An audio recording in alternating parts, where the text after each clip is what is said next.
Hello guys, thanks for watching my video. Today I am going to discuss vocabulary section means antonym. Antonym, this question is asked in every competitive exam, whether NA, NDA, CGL, banks, PO, clerks exam, SI. Let's start our session. In this section you will find sentences. Each sentence will have an underlined word and there are 4 options, means 4 words.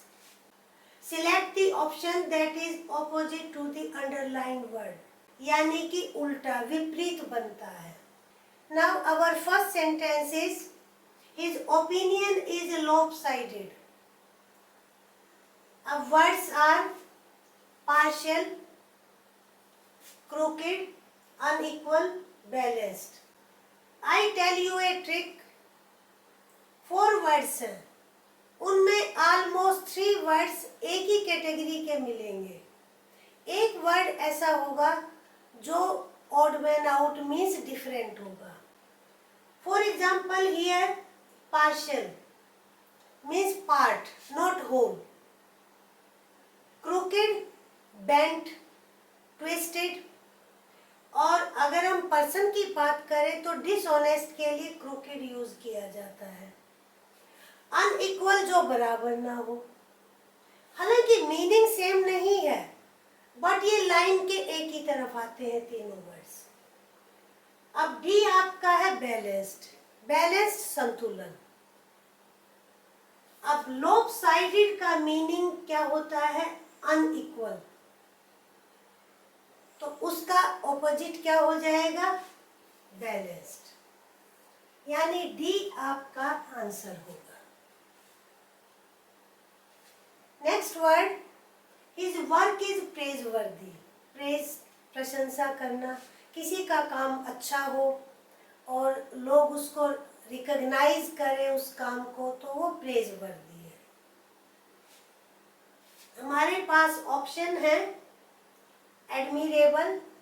Admire भी praise करना ही होता है, ये इसका adjective है. चूंकि प्रेजवर्दी भी adjective है तो admirable adjective. Condemnable, commendable. Commendable भी प्रेजवर्दी, यानी कि ये थोड़ा फॉर्मल सेंस में यूज होता है but commendable. His work is commendable. Creditable, उसका भी ऑलमोस्ट यही मीनिंग है, एडमिरेबल और प्रेजवर्दी. ऐसा काम जिसको एक्नॉलेज किया गया हो, लोग रिकॉग्नाइज करते हो, दैट इज क्रेडिटेबल. अब हमारा ऑपोजिट वर्ड है कंडेमनेबल. जो अच्छा काम ना हो, लोग उसको कंडेम करते हो, उस काम को हम कंडेमनेबल कहेंगे. तो प्रेजवर्दी का जो ऑपोजिट है that is B, condemnable. He always offers palatable solutions. Palatable is made of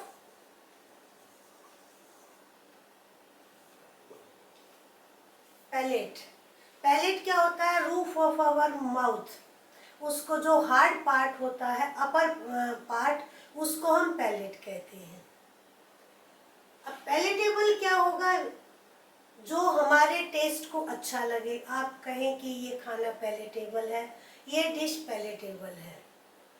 अब इसको फिगरेटिव सेंस में ले, सॉल्यूशंस, तो कैसा होगा solution? Let's see. Acceptable, agreeable, unacceptable, pleasant. अब now you see, as I you just told you, 3 words are in 1 category. Acceptable, जिसको आप एक्सेप्ट कर सके. एग्रीएबल भी सेम मीनिंग है, जिस पर सब एग्री करते हो. प्लेजेंट, अच्छा, जो अच्छा लगे सॉल्यूशन. अब ये तीनों का एक ही मीनिंग जाता है, पैलेटेबल. अब हमें ऑपोजिट देखना है, unacceptable. C answer. Next sentence, he has been obstinate since childhood. अब सपोज आपको मीनिंग नहीं आता है ऑब्स्टिनेट का, अब आप देखेंगे स्टबर्न, ये तो सुना ही होगा, जिद्दी को कहते हैं। डॉगिड ऑलमोस्ट सेम मीनिंग है, स्टबर्न हम कॉमनली भी यूज करते हैं। रिजिड, उसका भी ऑलमोस्ट सेम मीनिंग है, जिसमें लचीलापन ना हो। एमिनेबल, यानी कि जिसको कंट्रोल किया जा सके, जिसको गाइड किया जा सके, वो जिद्दी ना हो। तो ऑब्स्टिनेट का ऑपोजिट डी होगा, ऑपोजिट है amenable. Next sentence, she was born on a very auspicious day. Propitious, ominous, fortunate, opportune. Now you see, fortunate meaning आप जानते हैं, opportune, opportunity से आप थोड़ा सा जज कर सकते हैं। अब propitious and ominous, propitious का भी almost सेम मीनिंग होता है, favourable. opposite is ominous, ominous यानी जो अनफेवरेबल हो, something that indicates to evil things, that is ominous. So opposite is this one. His views on the subject are microscopic. अब microscope तो आप जानते हैं, ऐसा इंस्ट्रूमेंट जिससे आप बहुत ही tiny small things you can see, उसी से बना है माइक्रोस्कोपिक, यानी समथिंग स्मॉल, छोटा। अब let's discuss the words.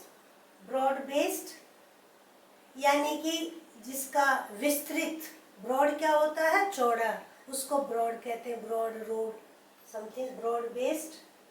Minute, small. Precise, fine, हालांकि फाइन का एकदम वही मीनिंग नहीं है, बट एक ही कैटेगरी के तीनों आपके ये वर्ड्स हैं। कहते हैं ना minute details, give me minute details. Precise accuracy से मीनिंग है, तो हमारा ऑपोजिट वर्ड होगा ब्रॉड बेस्ड। उसके विचार इस सब्जेक्ट पर ब्रॉड बेस्ड है, माइक्रोस्कोपिक नहीं है, छोटे भी नहीं है, नैरो नहीं है, ये इस सेंटेंस का मीनिंग है। Next sentence is, I have profound respect for her. Underline word profound. Deep, extreme, sincere, superficial. You see deep, extreme, sincere, एक ही कैटेगरी में आते हैं ये वर्ड्स। डीप गहरा, एक्सट्रीम मतलब बहुत ज़्यादा, वो भी एक्सेस से मीनिंग है, यानी कि बहुत ज़्यादा से मीनिंग है। सिंसियर, वो भी ज़्यादा से मीनिंग है। अब इसका ऑपोजिट होगा सुपरफिशियल। प्रोफाउंड का मीनिंग डीप होता है, exact meaning deep, profound respect. So your answer is D. Next sentence, we are living in turbulent times. Words destructive, यानी जो विनाशकारी हो। Unstable, स्थिरता ना हो। Calm, शांति। Disorderly, ऑर्डर ना हो, कोई व्यवस्था ना हो, that is disorderly. तो turbulent का मीनिंग उथल पुथल हो टाइम में, तो that is turbulent time. इसका ऑपोजिट क्या हो जाएगा, सी, काम। शांति, व्यवस्था, ऑर्डर हो, पीस हो, कामनेस हो, that is turbulent. Next sentence is, she is fickle in behaviour.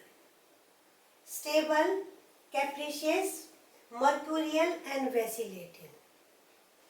Stable स्थायी, अनस्टेबल का ऑपोजिट। कैप्रिशियस यानी जो अपने व्यूज में, आइडियाज में फिक्स ना रहे, ऐसे पर्सन को हम कैप्रिशियस कहेंगे, चेंज होता रहे। मर्क्यूरियल भी यही है, changeable. Vacillating, that is changeable, यानी कि कभी इधर कभी उधर, तो ऐसे पर्सन को हम वैसिलेटिंग, या कभी ऐसी सिचुएशन आ जाती है, समटाइम वी वैसिलेट। 3 वर्ड्स एक ही फैमिली के वर्ड्स हैं, वैसिलेटिंग, मर्क्यूरियल, कैप्रिशियस। फिकल का ऑपोजिट हो जाएगा stable. Your answer is A. Your conversation is absurd. Farcical, foolish and preposterous, इनका ऑलमोस्ट एक मीनिंग है, दैट इज एब्सर्ड। जो रैशनल ना हो, लॉजिकल ना हो, उसको हम एब्सर्ड कहेंगे। फार्सिकल भी कह सकते हैं, प्रीपोस्टरस भी कह सकते हैं। ये लिटरेरी वर्ड है थोड़े से, यानी कि लिटरेरी सेंस में ज़्यादा यूज होते हैं। अब इसका जो ऑपोजिट हो जाएगा दैट इज रैशनल, यानी लॉजिकल, जो सेंसिबल हो, दैट इज रैशनल। तो आंसर आपका डी होगा। Now you see we have discussed 10 sentences and almost 40 words. अच्छा सौदा है ये, गुड बार्गेन, कि एक ही वीडियो में 40 वर्ड्स 10 सेंटेंसेस में आप सीख लेते हैं। वीडियो बंद करने से पहले लाइक करें, शेयर करें और चैनल को सब्सक्राइब करें। Thank you.